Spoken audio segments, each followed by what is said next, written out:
What I'm going to show you now is before you ride your horse, you need to check his teeth and check his teeth for sharpness. And I thought it would be most appropriate that we show you on a skull, and then we'll show you on a horse on how to do that. I touched on this on an earlier video that was kind of lengthy, and I want to shorten it up a little bit so you can get the basics down so you know what to do and do it safely, because this is something, if you don't do it right, you can end up getting your fingers in trouble. So this horse, this is a skull of a horse right here, and if you look at his teeth here closely, very sharp down the edges. Okay, this horse has never had his teeth fixed. Okay, and what we do is we take a file and we go in here and we smooth and we take these points out right here.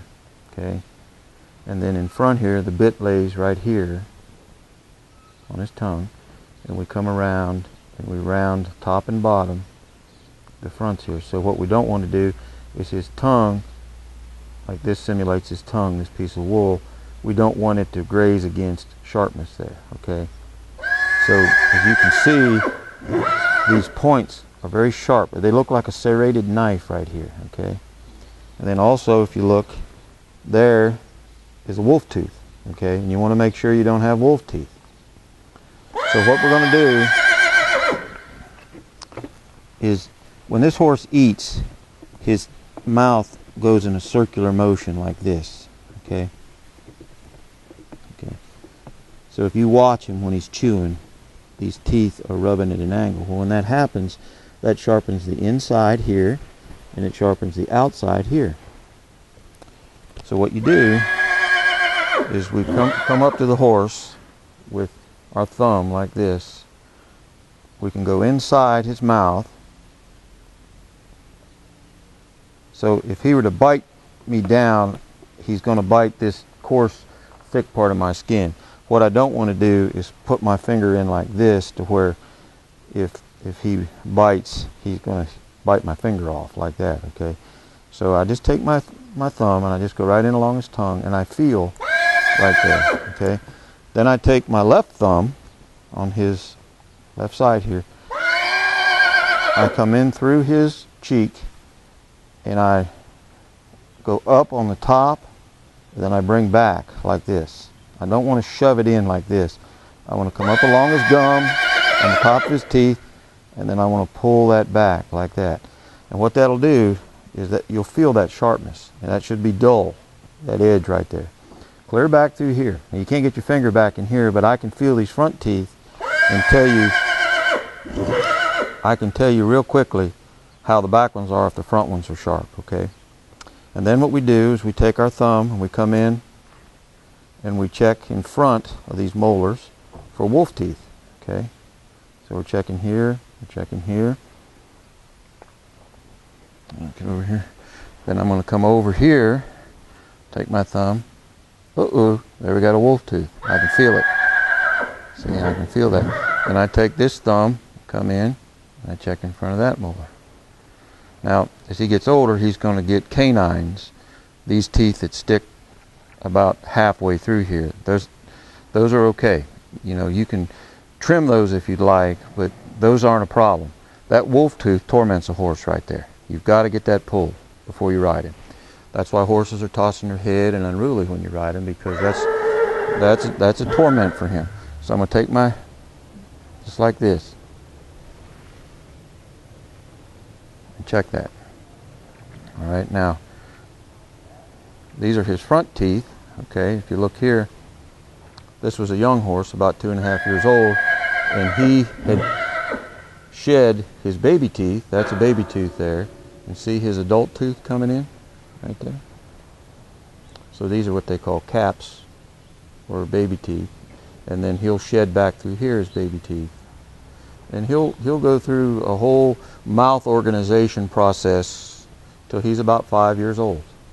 But it's good to see that, how that works. So if you look, you know, he didn't get that knocked out or anything. He shed that just like a child does. Okay, he'll shed that one, and then here's his permanent tooth coming in. And if you look on the aging chart, the more angle he gets on that, the more growth he gets there, gum recession the older he is. So, you know, when I look at a horse's age, I look at this corner tooth, and he'll get a black streak right there at 9 years old. And then I watch how these little circles here are oblong, but when he gets older, they'll get round, okay? So that kind of tells you the age of a horse. All right, so now let's walk over here to Petey, and I'll demonstrate to you how to check his teeth, okay? What you can do is you can walk up to him and take your hand and come down on the outside along that line of teeth. Now if he were to pop his head up, okay,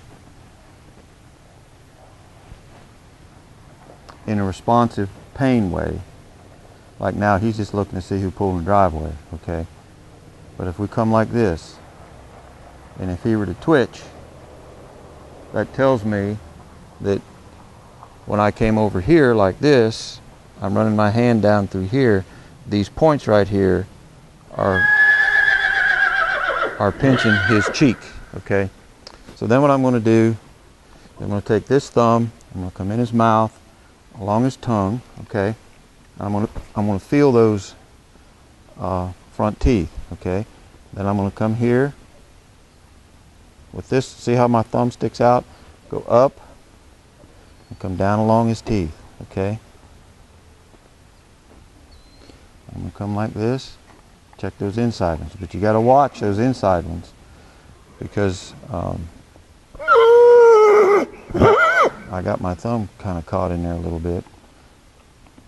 But see, his teeth feel good. So I'm running my finger up, bringing it back like that, okay? Up and back. And I've done that before where I've literally cut my fingers that they were so sharp. I mean, they'll get as sharp as a razor if you're not careful. So, you know, be careful doing that. And if you're not comfortable doing it, don't do it. You know, just have your vet or have your dentist come out and check it, or someone that's used to doing it. But, you know, you got to get used to a horse's mouth. I mean, that's a very important thing for you to manage. And